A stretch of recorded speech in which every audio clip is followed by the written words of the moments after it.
Okay, hello guys. How are you? I hope you all are good condition.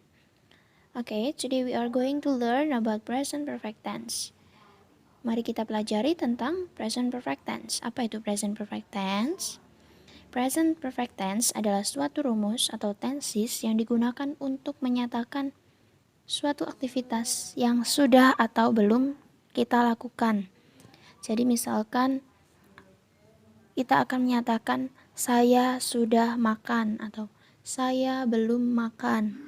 Kemudian bentuk tanyanya, apakah kamu sudah makan? Seperti itu. Itu menggunakan rumus ini. Oke, sekarang kita akan masuk ke dalam rumusnya. Ini dia. Jadi ada 3 bentuk rumus yang ada di present perfect yang akan kita gunakan, yaitu positif, negatif, and question. Positif, negatif, dan question. Question itu pertanyaan. Oke, kita masuk ke dalam positive form dulu. Jadi perhatikan rumus yang ada di kotak di bagian atas. Di situ ada subject plus have atau has, kemudian plus verb 3 atau kata kerja ketiga. Oke, jadi penggunaan has dan have di sini akan kita bedakan dengan ketentuan berikut. Jadi untuk subjek he, she, it itu menggunakan tambahan has, dan kecuali itu seperti I, you, we, they itu menggunakan have. Oh ya, maaf, itu salah ketik, you-nya ada ada 2, seharusnya ada 1, tidak apa-apa. Oke, jadi kembali lagi ke rumus. Untuk he, she, it gunakan has. Jadi misalnya he has started, dia sudah mulai. Atau ketika kita masuk ke dalam salah satu kalimat atau contoh yang subjeknya bukan he, she, it, we misalnya, we have started. Berarti kami sudah mulai. Seperti itu. Ini hanya untuk menyatakan sudah atau belum. Kemudian masuk ke dalam contoh yang negative form. Di situ ada rumusnya subject plus has or have. Penekanannya ada kata not. Di situ ada kata not ditambah verb 3 karena ini menyatakan sudah atau belum. Jadi untuk negatif berarti itu bentuk penyangkalannya, berarti belum. Nah, sama seperti yang positif tadi, di sini kita memisahkan juga penggunaan has dan have. Jadi tetap he, she, it itu digunakan untuk has, dan I, you, they, we menggunakan have. Nah, tapi bedanya di sini menggunakan not.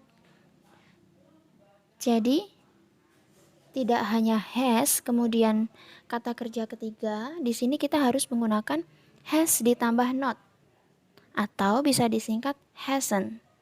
Penulisannya ada di dalam kurung tersebut.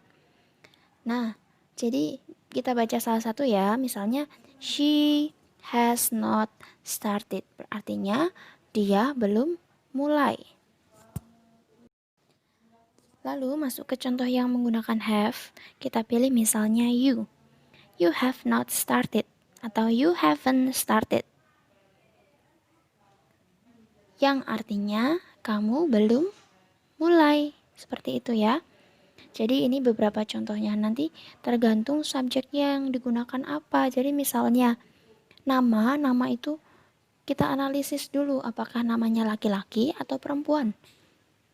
Lalu untuk nama tersebut kita masukkan ke dalam rumus yang he, she, it, berarti menggunakan has. Nah, sekarang bentuk pertanyaan atau question form. Di situ kita tambahkan yang pertama, kita letakkan has atau have-nya terlebih dahulu. Jadi perbedaannya antara question form dengan positif dan negatif form tadi adalah have atau has-nya kita letakkan di awal. Oke, jadi perhatikan rumusnya.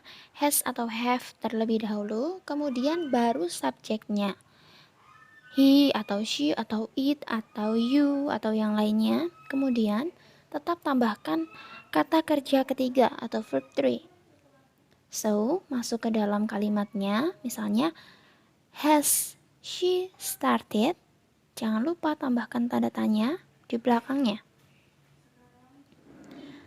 Sudahkah dia mulai? Is, ya. Kemudian masuk ke dalam contoh yang have. Have you started? Sudahkah kamu mulai? Seperti itu. And then the next. Di sini ada contoh kalimatnya. Misalnya ada soal kalimat seperti ini. Nomor 1. You do it. Jadi anak-anak harus merubah yang dalam kurung itu do. Anak-anak ubah, masukkan ke dalam rumus yang tadi. Ingat bahwa rumusnya adalah subject plus has atau have, kemudian verb 3. So, kita masukkan dulu yang positif. Tadi subjeknya itu you, kita masukkan you. Kemudian you itu pasangannya have atau has. Oke, you have. Maka kita masukkan have. Kemudian kata kerja ketiga dari do adalah done. Do, did, done. Kemudian tambahkan it. It itu wajib dimasukkan lagi karena itu adalah salah satu pelengkap kalimat dalam kalimat tersebut. Jangan dihilangkan. Kemudian kita masuk ke dalam bentuk negatif. Sama dengan yang positif, hanya perbedaannya ditambah not setelah have atau has. Oke, masuk ke yang negatif. You sebagai subjek, pindahkan. Kemudian you pasangannya have atau has tadi. Oke, have. Maka masukkan have ke dalam kalimat tersebut dan wajib tambahkan not setelah have atau has. Jelas ya? Jadi you have not. Sudah. Kemudian jangan lupa verb 3. You, do, did, done. So, you have to include dan. Masukkan kata dan di situ dan tambahkan it. Sekarang yang terakhir adalah question form. Jadi, kita buat kalimat tanya. Jangan lupa, tadi Bu Siska sudah menjelaskan bahwa have atau has terlebih dahulu. Oke, kembali kita ingat pasangannya you adalah have. Maka masukkan ke dalam rumus have terlebih dahulu, kemudian tambahkan subjeknya. Subjeknya adalah you, maka have you done it? Have you done it? Dengan tanda tanya. Seperti itu ya anak-anak.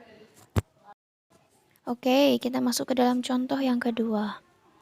Di sini kita menggunakan subjek he. He do it.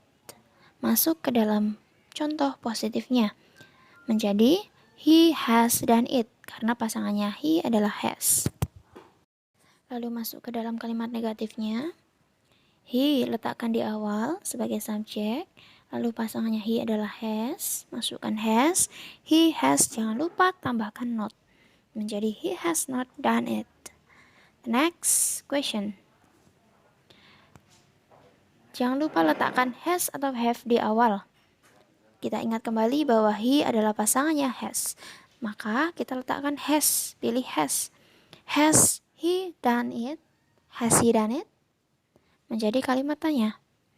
Jangan lupa beri kalimat tanya. Sekian dan terima kasih. Selamat belajar dan dicatat ya.